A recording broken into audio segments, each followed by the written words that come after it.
यस्य स्वयं स्वभावाप्ति रभावे कृत्स्नकर्मणः तस्मै संज्ञानरूपाय नमोस्तु परमात्मने। योग्योपादानयोगेन दृशदस्वर्णतामतां द्रव्यादिस्वादिसम्पत्तां वात्मनोऽप्यात्मतामतां वरं व्रतैः पदं दैवं नाव्रतैर्बतनारकं छायातपस्थयोर्भेदः प्रतिपालयतोर्महान् यत्र भावः शिवं दत्ते द्यौकियद्दूरवर्तिनि यो नयत्याशु गव्यूतिं क्रोशार्दे किं ससीदति ऋषिकजमनातङ्कं दीर्घकालोपलालितं नाके नाकौकसां सौख्यं नाके नाकौकसामिव। जेवढं पूज्यपाद आचार्य भगवान की जय।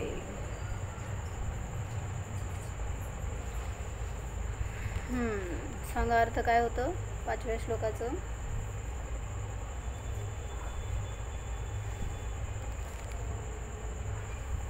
बोल सिद्धम, अर्थ काय होता 5व्या श्लोकाचा? का ऋषभ सांगताय? आवाज येत नाही तुमचा? माझा आवाज येत नाही का?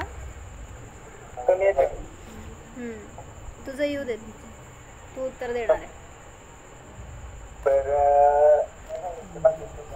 ऋषिकज त्याची उपमा नाके नाकौकसां सौख्यम म्हणजे स्वर्ग सुखासारखंच स्वर्ग सुख असतं. स्वर्ग लोकामधील सुख ही इंद्रियजनित सुख असतं. जे चक्रवर्ती मनुष्य राजे महाराजे ह्यांच्याशी त्याचे कंपॅरिझन होऊ शकत नाही. बर, तू प्रवचनच करा. त्याचा अर्थ सांग, काय सांगितले? कसं असतं स्वर्गातलं सुख इंद्रिय जे असतं. दुसरं विशेषण काय दिलं? अनातंक. त्या श्लोकावरून बघा ना, म्हणजे अर्थ समजतंय सगळे काय श्लोकात सांगितलंय. ऋषिक म्हणजे इंद्रिय, इंद्रियापासून उत्पन्न होणारं असतं. कुठे वही पेन सांगा काय काय सांगितलंय श्लोकामध्ये? जे देवलोकातलं सुख असतं ते कसं असतं हे सांगायला लागले. ऋषिकज सांग प्रज्वल.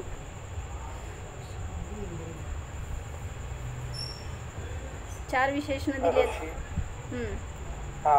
ऋषिकज म्हणजे इंद्रिय म्हणजे इंद्रियापासून उत्पन्न होणार आहे. पुढं त्यानंतर अनातंकम म्हणजे कोणतेही म्हणजे बाधा नाही. बरोबर. त्यानंतर दीर्घकाळापर्यंत राहणार आहे. बरोबर, प्राप्त होतं दीर्घकाळापर्यंत. आणि परत म्हणजे स्वर्गात म्हणजे देवलोकांचं सुख हे म्हणजे स्वर्गासारखंच आहे. म्हणजे देवलोकांना म्हणजे देवांचं सुख देवांसारखंच असतं असं सांगायचं. म्हणजे त्याला दुसऱ्याची कोणाची उपमा देता येत नाही. बरोबर. तर अशी 4 विशेषणं सांगितली. कशासाठी? तर मनुष्यांचं सुख हे त्या देवांच्या सुखासमोर काय म्हणायचं, काडी मात्र पण नाही. केवढं क्षुल्लक आहे असं म्हणायचंय. तुमचं सगळ्यात मोठं सुख कोणाला हो? मनुष्यांमध्ये सगळ्यात जास्त सुखी इंद्रिय सुखी कोण? मनुष्यांमधला सगळ्यात जास्त इंद्रिय सुखी कोण? नाही बाबा, आता इंद्रिय सुखी म्हणाले तर इंद्रिय सुखी कोण असं घ्या. म्हणजे इंद्रिय चक्रवर्ती आहे तर त्याच्याजवळ सगळे भोग आहेत ना, त्यामुळं तो मनुष्यांमध्ये सगळ्यात सुखी आहे. पण त्याचं सुख पण केवढं आहे? देवलोकाच्या समोर नगण्य असं सांगायचंय. म्हणजे जे काय देवलोक भोगतात ते सुख कितीतरी पटीने अधिक आहे असं सांगितलं होतं. मग काल काय सांगितलं त्यामध्ये? भोगभूमीचं सुख आणि देवलोकातलं सुख ह्याचं कंपॅरिझन करत होते. भोगभूमीतलं सुख जास्त का देवलोकातलं?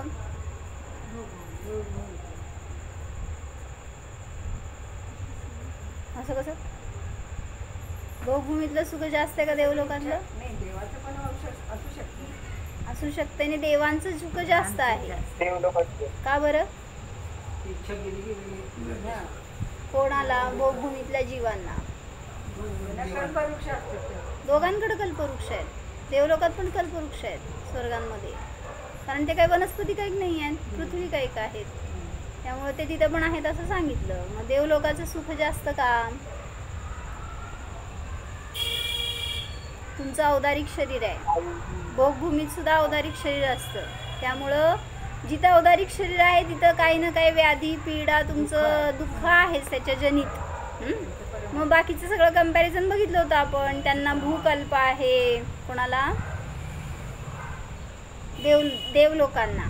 त्यांचा आयु अधिक आहे, त्यांच्या वृद्धी आहेत, सगळं अधिक आहे ना देवांमध्ये, त्यामुळं भोगभूमीतल्या जीवांपेक्षा देवांचं सुख अधिक असतं. हे कंपॅरिझन करून याच्यात सांगितलं होतं. भोगभूमी में म्हणजे काल आम्ही काय वाचलं?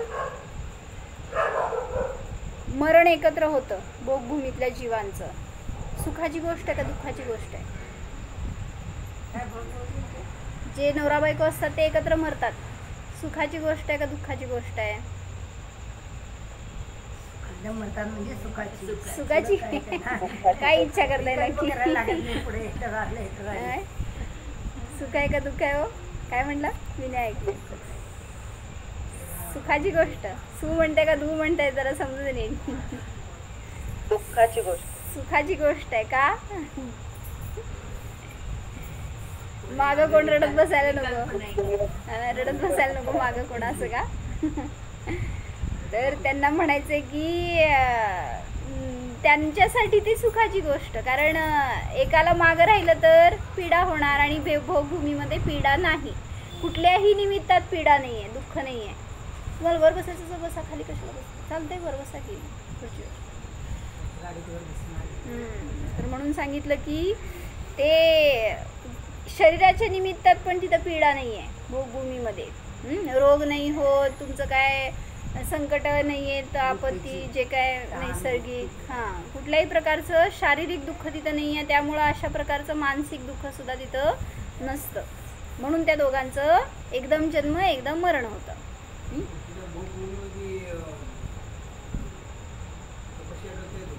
नाही की कुठं? 4च गुणस्थान आहेत, 1 ते 4 गुणस्थान. त्यांचा प्रश्न आहे भोगभूमीत तपस्या करता येते का? मग काल आम्ही तेच प्रश्न घेतला होता ना, भोगभूमीत दान देतो का तो जीव? का? कारण चतुर्थ गुणस्थानाच्या वर पुरुषार्थच नाही आहे ना. कोणी जीव आणि इथनं चारणमुनी जातात का नाही? हो, भोगभूमीत चारणमुनी जातात का? चारणमुनी इथून तिकडे जाऊ शकतात की कसं? असंच जाणार शक्तिमान कसं? मग चारणमुनी जाणार तर तिथं आहार असतो का त्यांचा? आहार नसतो का? असं ते कल्पवृक्षापासून जे प्राप्त होणार ते आहार घेत नाही. तुम्ही जे शुद्ध पद्धतीने बनवणार ना तोच आहार ग्रहण करण्यायोग्य असतो मुनींना, त्यामुळं ते कल्पवृक्षाच्या द्वारे प्राप्त झालेला आहार घेत नाहीत. भूक लागती पण कसं सांगितलं? मग ते जे तिथले जीव आहेत ते त्या कल्पवृक्षाकडे मागून खातात. किती? आवळ्या एवढा आहार, बोरा एवढा आहार, एवढंच. ते कल्पवृक्ष बसलाय एवढं द्यायला आणि तुम्ही किती खाता हो तिथं असं. आणि इथं तुम्हाला मिळत नाही तर एवढं पाहिजे असं हाव असतं. म्हणून जिथं मिळतंय काय म्हणते, जिथं पिकतंय तिथं विकत नाही, आणि जिथं विकत नाही तिथं लय पाहिजे असते तुम्हाला. तर हे सगळं काल आमचं प्रकरण झालं होतं. आज काय सांगतायत की भोगभूमी में एक सुख की बात और है, वहाँ किसी को 3 दिन में, किसी को 2 दिन में, किसी को 1 दिन में भूख प्यास की वेदना रहती है. वह भी भोजन कितना करते हैं? कोई आंवले बराबर, कोई बेहड़ा बराबर, कोई बेर बराबर. हे सगळे 3 भोगभूमीचे प्रमाण सांगायला लागले. पहिला, दुसरा आणि तिसरा काळ असतो ना, त्याच्यामध्ये उत्कृष्ट पहिल्या काळामध्ये अंतर जास्त असणार आणि आहार कमी असणार. म्हणजे 3 दिवसांनी आहार असतो तो पहिल्या भोगभूमीत, 2 दिवसांनी दुसऱ्या भोगभूमीत आणि तिसऱ्या भोगभूमीत 1 दिवसांनी आहार करतो. हाँ, खाए हुए का सबका रस बनता है, ऐसी भी सुख की बात है. जे काय खातील ना सगळं युटिलाइज होऊन जातं, आपल्यासारखं त्यांचं निहार नसतो, मलमूत्र विसर्जन त्यांना नसते. त्याची पण एक बाधाच आहे शेवटी. मग सांगितलं त्यांना त्याच्या निमित्तात सुद्धा सुख आहे. म्हणजे खातात ते सगळं शरीर रूपाने परिवर्तित होतं. म्हणून तिथं काय म्हणा एवढंच आहार असते, केवढं पण असते. तुमच्याकडे संलेखना चालू असताना न जेवता सुद्धा कितीतरी विसर्जन चालू असते शरीराच्या द्वारे. म्हणजे किती जरी आहार असला तरी आयुष्यभराच्या काळात त्यांचं विसर्जन नाही आहे, निहार नाही आहे. आपलं तर इथं त्या संलेखनेच्या काळामध्ये 2-4 दिवस 8 दिवस एवढ्यासाठी आपण कमी आहार घेतो. पण तिथं किती आयु आहे त्यांची, पल्ल्यामध्ये आयु आहे 3 भोगभूमीमध्ये. मग पल्ले म्हणजे कितीतरी वर्ष झाली त्याच्यात पण. म्हणून तेवढ्या काळपर्यंत ते आहार करतात पण त्यांना निहार नसतो. म्हणजे सगळं जे खाल्लं ते त्यांच्या शरीर रूपानेच रसरूपाने परिवर्तित होऊन जातं. तो भोगभूमी में भी ऐसा इंद्रियजन्य सुख रहता है. सम्यक्त्व सहित मरण में यदि मनुष्य होना पडे तो ऐसे भोगभूमी होते है. जो कोणी कर्मभूमीतला मनुष्य आहे तो सम्यक दृष्टी असताना मरेल तर कुठं जाणार, जर आयु बांधली असेल तर भोगभूमीतच जन्मणार. म्हणजे काल सांगितल्यासारखं मी पहिल्यांदा आयु बांधली मनुष्य गतीची, मनुष्य आयु किंवा तिर्यंची आयु, आणि नंतर सम्यक दर्शन प्राप्त केलं तर कुठं जन्मणार, भोगभूमीतच जन्मणार. आणि जर आयु बंद केला नसेल तर देवातच जाणार. सम्यक दृष्टी जीव देव जरी आयु बांधली नसेल तरी किंवा बांधली असेल तरी सम्यक दर्शनाचं फळ देव पर्यायच मिळणार. जे पुढची गती मिळणार आहे त्याच्या पूर्वीचं कर्म त्याला अनुपूर्वी म्हणायचं. म्हणजे आता मी इथून देवात जाणार आहे तर देव गत्यानुपूर्वी नामकर्माचा उदय असतो इथून तिथं जाईसपर्यंत. मग तो कर्मांचा उदय अजून तिथं गती काय म्हणायचं, शरीर तिथलं प्राप्त झालं नाही तोपर्यंत म्हणायचं अनुपूर्वीचा उदय असतो. ज्या गतीत जाणार आहे त्याच्या पूर्वी ती अनुपूर्वी म्हणली जाते. गत्यानुपूर्वी म्हणजेच की गतीच्या अनुपूर्वी रूपाने असणारं ते कर्म. आता मनुष्य गतीत येणारा जीव असेल तर देवगतीतला त्याला कुठलं कर्म असणार उदयात, मनुष्य गत्यानुपूर्वी. ज्या गतीला जाणार आहे त्याच्या पूर्वीचं ते कर्म. काय कळलं पप्पा? 3 समय असतात. जेव्हा इथून मरून दुसऱ्या शरीरात जाईसपर्यंत मॅक्झिमम 3 समय, 2 समय किंवा 1 समय. मग तेवढ्या वेळामध्ये त्याला त्या कर्मांचा उदय असतो. कुठल्या, ज्या गतीत जाणार आहे त्याच्या पूर्वीचं नामकर्म म्हणायचं त्याला. त्याला गत्यानुपूर्वी असं म्हणतात. ठीक आहे. व्रत परिणाम के परिणाम का प्रतिपादन. व्रती पुरुष मरने के बाद स्वर्ग के सुख भोगते हैं. व्रत धारण करना बहुत अच्छी बात है, लेकिन कोई पुरुष उस कहानी को सुनकर सोचे कि मैं व्रत ग्रहण कर लूँ, इससे स्वर्ग के सुख मिलते हैं, तो ऐसे स्वर्ग का सुख नहीं मिलता है, क्योंकि उसके अंतरंग में ममता बसी हुई है. म्हणजे काय म्हटलं, काय समजून सांगा. हां, मी व्रत केल्यावर मला जर स्वर्ग सुख मिळतं हे कळालं ह्याच्यातून, म्हणून मी व्रत घेतलं असं म्हटलं तर तुमच्या अंतरंगामध्ये ममत्व आहे त्या व्रताविषयी, तिथल्या त्या सुखाविषयी स्वर्गातल्या.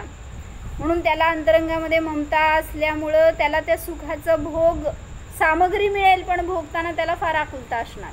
शेवटी वह अपने आत्मकल्याण के लिए व्रत नहीं ले रहा है, वह तो स्वर्ग सुख पाने की धुन बनाए हुए है, सो व्रत ले रहा है.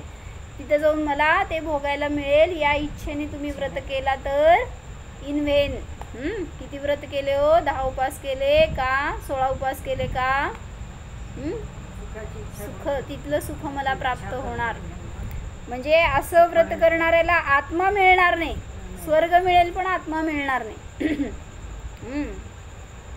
म्हणजे म्हणून म्हटलं ना एके ठिकाणी की व्रत तुम्हाला देव, मागच्या श्लोकामध्ये आलं, व्रत तुम्हाला मोक्ष देणार आहे, पण तुम्ही काय मागताय, आम्हाला स्वर्ग पाहिजे. मग तुम्हाला काय देणार हो? जसं मागच्या याच्यामध्ये आम्ही घेतली होती एक स्टोरी की, म्हणजे आम्हानी पण परवा सांगितली की राजा असतो आणि तो राजा आणि मंत्री भरकटले एका जंगलामध्ये, तर तिथं असणाऱ्या एका लहान मुलाला पाहिलं मंत्र्यांनी. म्हणजे राजाला भूक लागली होती म्हटल्यावर राजाने सांगितलं मला काहीतरी खायची सोय कर. मग मंत्र्यांनी त्या मुलाला बोलवलं आणि सांगितलं की राजाला काहीतरी खायला आण. आणि आले तर खायला घेऊन तो मुलगा कुठून तरी कष्ट करून दुरून घेऊन आला. आणि आल्यावर काय झालं की राजाच्या समोर त्यांनी ठेवलं. इतका भुकेलेला होता राजा की ते खाण्यातच मग्न झाला. आणि ते खाऊन झाल्यावर आता हा निघाला. काय राजा बोलेच ना, ह्याला अपेक्षा होती राजाने काहीतरी द्यावं, कारण मी एवढं कष्ट करून आणलंय. पण राजा बघेच ना म्हटल्यावर आता हा तोंड फिरवला आणि निघाला. मग जात असताना राजाचं खाऊन झालं आणि त्यांनी वर बघितलं तर मुलगा जात होता. त्याला हाक मारली. आता हाक मारल्यावर अजून त्यांनी पलटला नाही. त्याच्या डोक्यात काय विचार सुरू झाला, राजाने मला बोलवलंय. राजाच्या डोक्यात काय होतं प्लॅन, म्हटलं हा किती चांगला होणहार मुलगा आहे, ह्याचं भवितव्य चांगलं आहे, याचे भाव चांगले आहेत, ह्याला आपण ज्या गावात राहतो ते गाव बक्षीस देऊन टाकू. त्यांनी राजाला जीव घातले. असे राजाच्या मनात विचार बरं का. आणि तेव्हाच काय झालं, त्या मुलाच्या मनात म्हटलं राजा मला काहीतरी द्यायसाठी हाक मारतोय, आता मी त्याच्याजवळ जाऊन मागणार. आणि जाऊन त्यांनी समोर जाऊन उभारला राजाच्या, तर राजाला काय म्हणतोय, राजा अजून बोलणार तेवढ्यात हा बोलतो मी 100 रुपयापेक्षा कमी घेणार नाही. काय झालं, हां किती पाहिजे हो, किती पाहिजे. म्हणजे याचना करणार तर सगळं सुख काय म्हणायचं पुण्य नष्ट झालं उलट. मग असं याचना करून आपण व्रत करतोय तर काय फायदा होणार. असं काय म्हणजे व्रत करायचं तर काय म्हणलं पप्पा, निरपेक्ष व्रत करा. पण व्रत करताना जर काहीतरी मागं अपेक्षा ठेवली तर त्या व्रताचं पण फळ शून्य आहे. जो ज्ञानी संत वैराग्य के कारण व्रत ग्रहण करते हैं, जिनके सहज वैराग्य बनता है, ऐसे पुरुषों की कहानी है कि वे तो मोक्ष में जाएंगे या स्वर्ग में जाएंगे. मी मोक्षासाठी पुरुषार्थ केलाय तर मध्ये स्वर्ग मिळेल. मोक्ष मिळेल की नाही, कधी मिळेल तर मिळेल, पण मध्ये स्वर्ग मिळणार. स्वर्ग में कैसा सुख है उसकी यहाँ चर्चा चल रही है. सुख तो आत्मा का गुण है. कशात आहे हो सुख, इंद्रियाच्या विषयामध्ये सुख आहे की नाही, असं माझ्यासमोर म्हणाले. आणि काय करताय मला सांगायसाठी का, इंद्रिय सुख बघू नको बरं का, त्यात सुख नसते असं तुम्ही मला सांगताय असं वाटायला मला. कशात सुख आहे हो, म्यूट. कशात सुख आहे हो, तर त्या प्रवचनसारची गाथा सांगितली ना काल परवा ना ते पुतेमध्ये. काय सांगितली, 64 नंबरची गाथा आहे प्रवचनसारमध्ये. 64 नाही, काय सांगितली सांगा सिद्धम, काय गाथा सांगितली, का नाही माहिती, तू तिथंच आहे की. सकाळी गाथा सांगितली प्रवचनसारची. कोण आहे ते, बरं मी सांगते.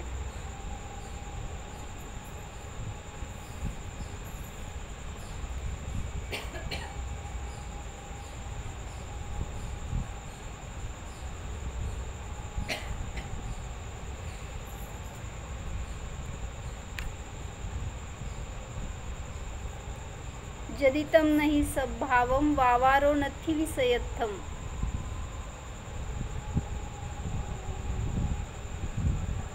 बघ रे भैया, प्रवचनसारची 64 नंबरची असेल गाथा. जर विषयांमध्ये सुख नाही तर त्याच्यामध्ये का व्यापार करतो मग तू जीवा, असं त्याच्यात विचारलंय बरं का. बरं सांगताय तोपर्यंत वाचू आपण. सुख कशामध्ये आहे, कशामध्ये आहे हो ना, खरं खरं आत्म्यामध्ये आहे. मला तर मिळालं, तुम्हाला मिळालंय का. कुठली गाथा आहे रे,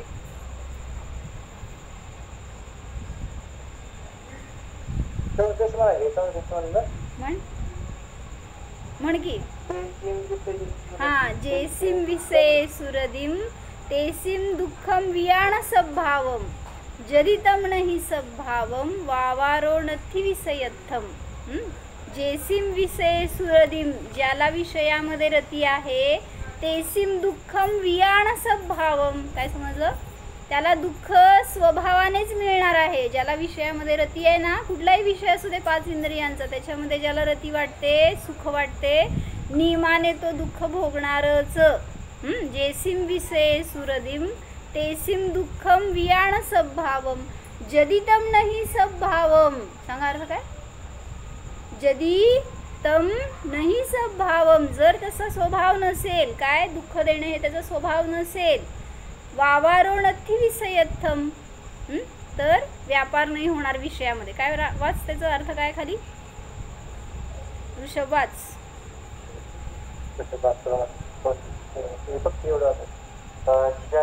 ज्यांना विषयांमध्ये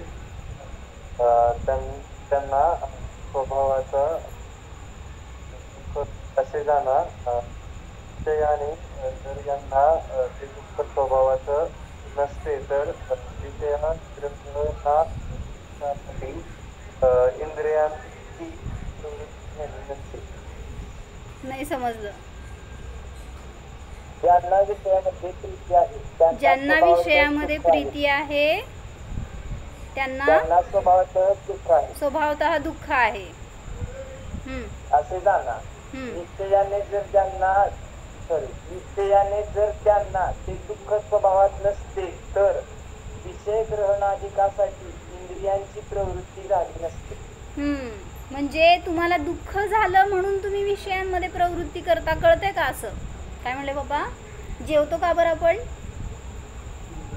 भूक लागली म्हणजे काय झालं? दुःख झालंय ना, त्या दुःखाला तुम्ही वेदन करताय म्हणून त्या विषयाला भोगायला जात आहे. आणि मग ते विषय सुख भोगून सुख का दुःख? ते इंद्रिय विषय भोगून सुख का दुःख? म्हणजे दुःखाने दुःखाचा नाश करायचा प्रयत्न करतोय. होणार का? मग कसं करायचं? उपास करायचं. असंच वाटलंच मला. आमच्या उपासच म्हणणार. काय करायचं?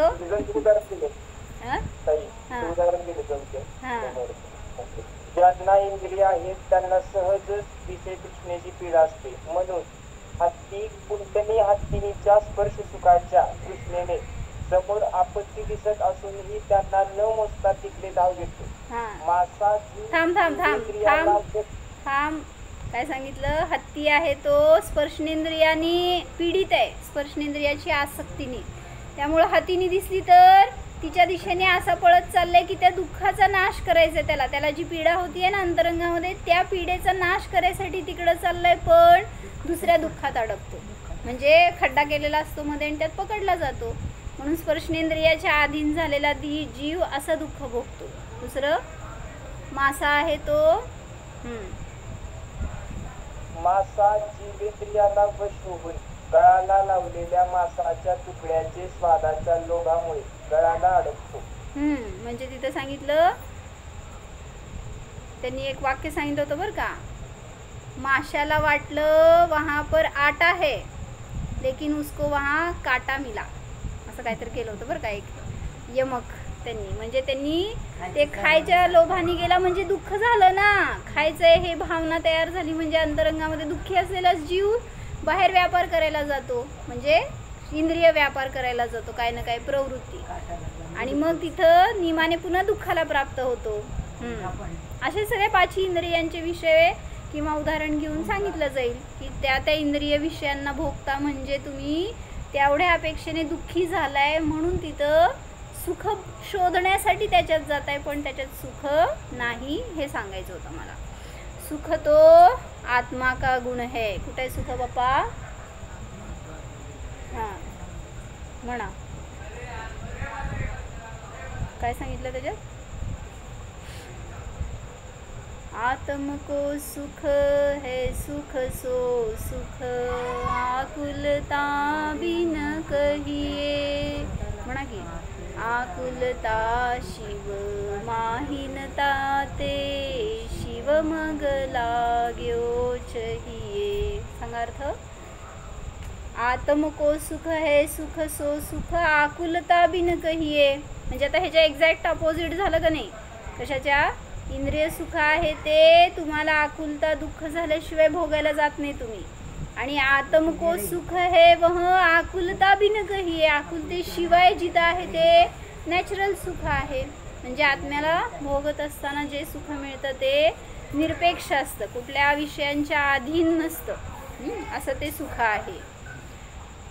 सुख तो आत्मा का गुण है. जब रागादिक होते हैं तो सुख की दशा बदल जाती है. या तो हर्ष रूप संकटों का परिणमन होगा या दुख रूप परिणमन होगा.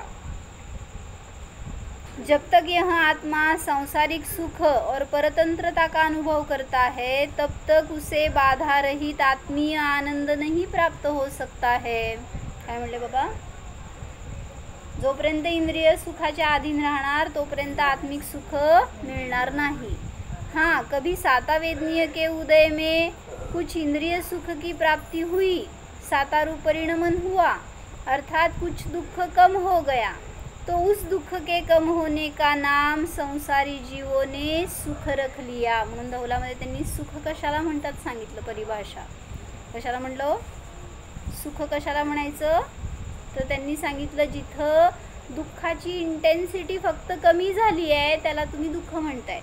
मग ते दुःख आहे सुख म्हणताय. जिथं दुःखाचं तीव्रता कमी झाली त्याला तुम्ही सुख म्हणताय. ते सुख आहे का दुःख आहे हो? कोण आहे जरा बाहेर सांगा. बोल नको. नाही त्यांना उठायला काय म्हणले सांगा. काय म्हणले मी? नाही आवाज करू नका सांगा नुसतं.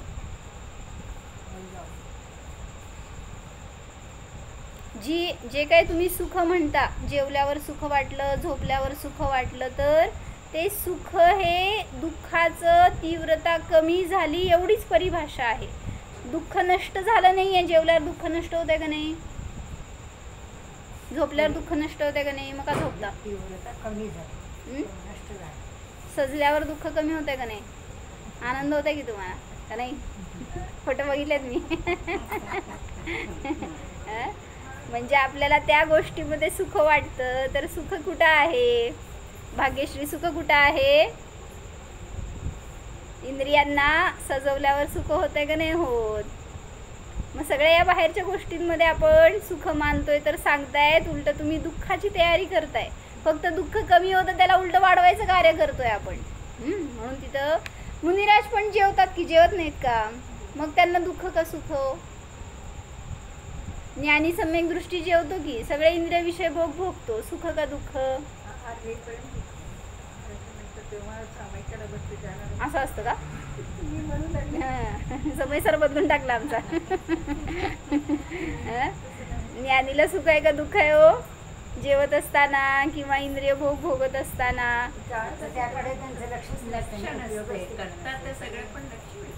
हा मग त्यात उदाहरणं दिलेत ना निर्जराधिकारामध्ये. काय?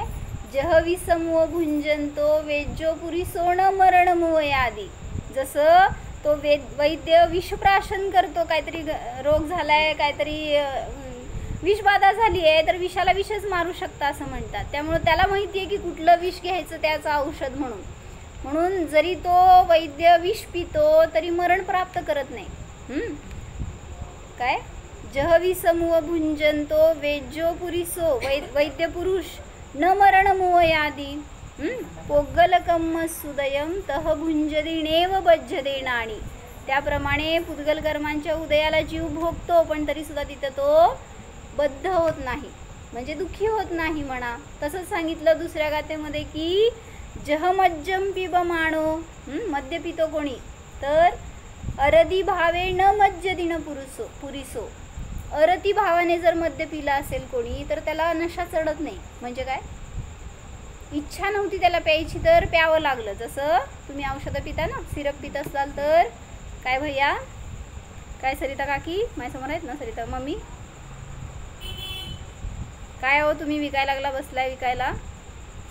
त्या सगळ्या कफ सिरपमध्ये अल्कोहोल आहे. अल्कोहोल म्हणजे काय? बंद करा बघ दुकान. काय त्याच्यामध्ये? अल्कोहोल म्हणजे दारू आहे. मग जो दारू पितो तो जर अरती भावाने पिल तर त्याला त्याच्यामध्ये नशा चढत नाही. जह मज्जम पिबमाणो अरदी भावेण मज्जदिन पुरिसो दवुव भोगे अरदो नाणी विण बज्जदी तहेव. काय म्हणले नेमकी? तसं जो ज्ञानी आहे तो अरती भावाने विषयांचं सेवन करतो, त्यामुळं त्याला तिथं बंध होत नाही, त्यामुळं दुःख होत नाही. आहे मिळालेलं. भरत चक्रवर्तीचे भाव कसे होते हो? इतक्या वैभवात राहत असताना त्याला का नव्हता बंध? सगळ्यात जास्त परिग्रह त्याचा. सगळ्यात जास्त दुःखी होता का?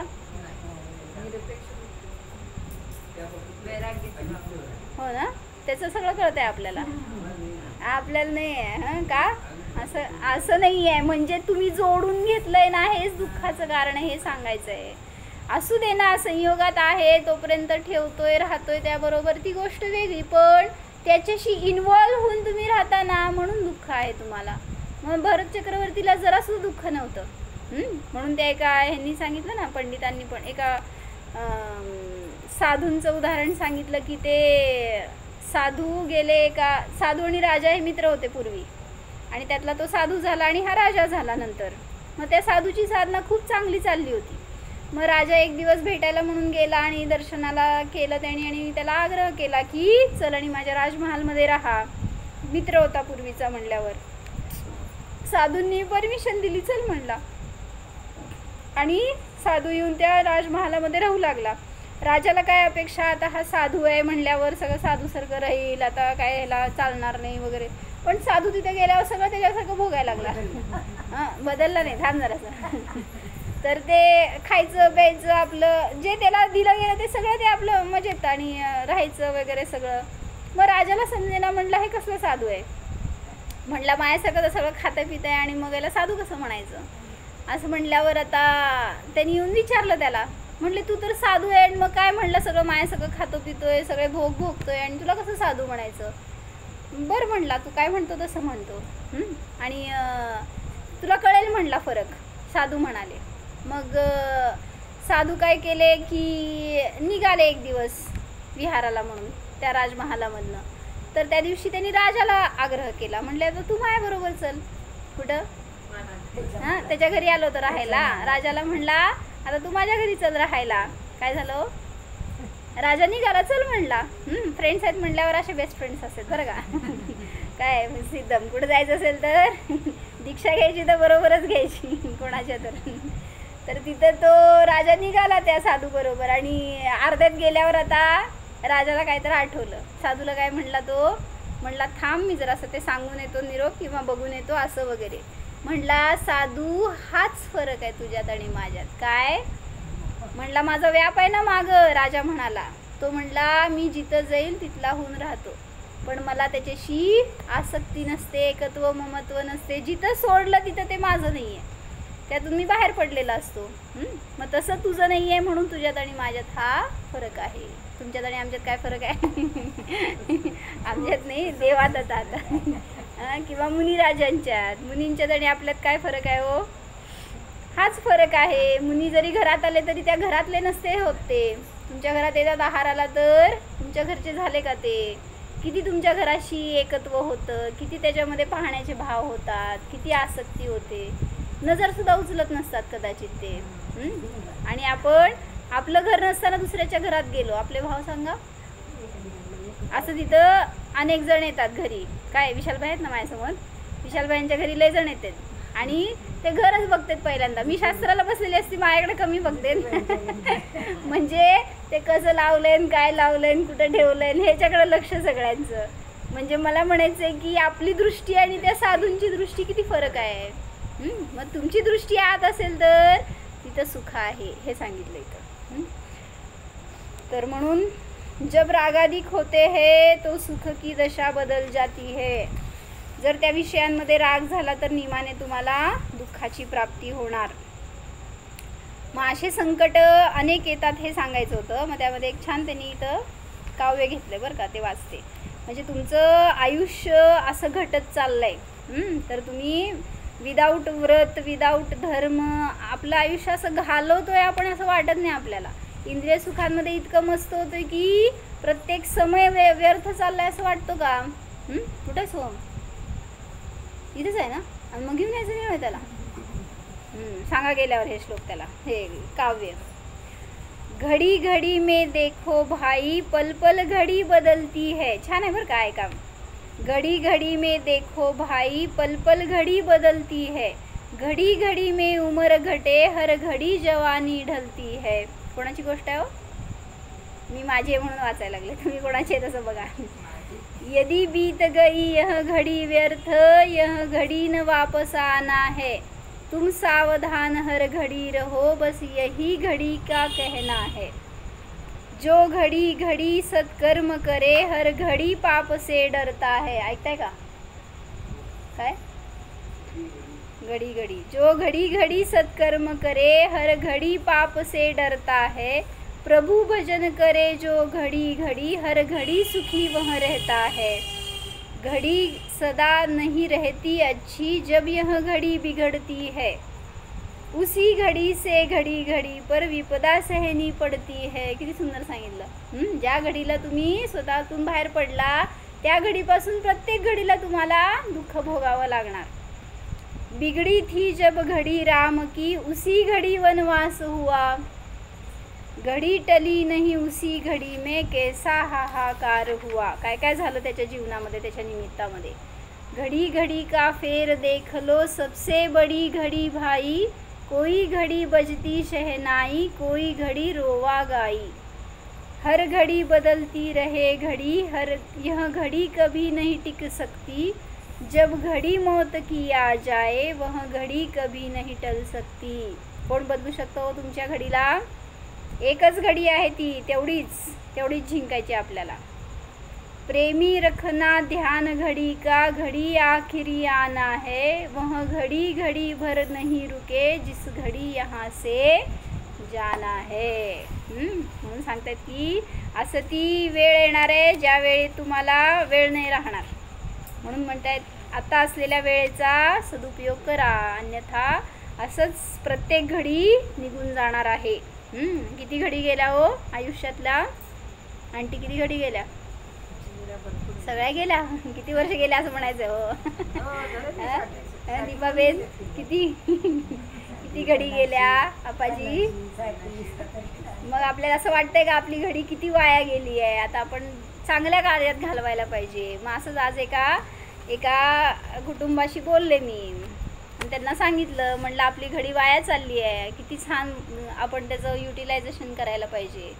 असं वाटलं म्हटले त्यांना मी की जबरदस्ती सगळ्यांना धर्मात जोडायला पाहिजे तर दुःखाचा नाश होणार, तर संकट संपणार. आपण जातोय त्या धनाच्या मागं संकट संपवण्यासाठी, पण धन येणार आहे का जवळ? संकट संपणार आहेत का?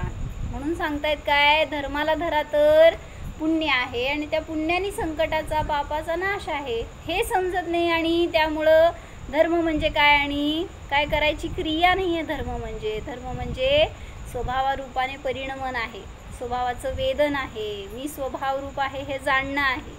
हे समजलं तिथेच धर्म सुरू झाला आणि त्या तेवढ्या धर्माच्या परिणामाने सुद्धा सगळं दुःख सगळं पाप संपणार आहे आणि त्याच निमित्तात जीवाला मोक्षाची प्राप्ती होणार आहे. म्हणजे ज्याला मोक्ष पाहिजे त्यांनी घडी घडी का यह कहना है हर घडी बदलने वाली है. 2 वाक्य पाठ करू की आपण? चांगले वाटले ना? हे चांगलं वाटलं ना? मला वाटलं, तुम्हाला काय वाटलं माहित नाही मला. घड़ी घड़ी में देखो भाई पल पल घड़ी बदलती है. घड़ी घड़ी में उम्र घटे हर घड़ी जवानी ढलती है. जो घड़ी घड़ी सत्कर्म करे हर घड़ी पाप से डरता है. प्रभु भजन करे जो घड़ी घड़ी हर घड़ी सुखी वह रहता है.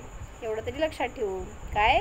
जो घडी घडी बघतो तो नियमाने त्याची घडी चुकते आणि जो घडी घडी स्वभावाचं ध्यान करतो तो नियमाने सुखी राहतो. हो, सांगा आंटी, ध्यान सांगा हो. मी ऐकते हो. आता काय सांगताय काय संध्याबेन?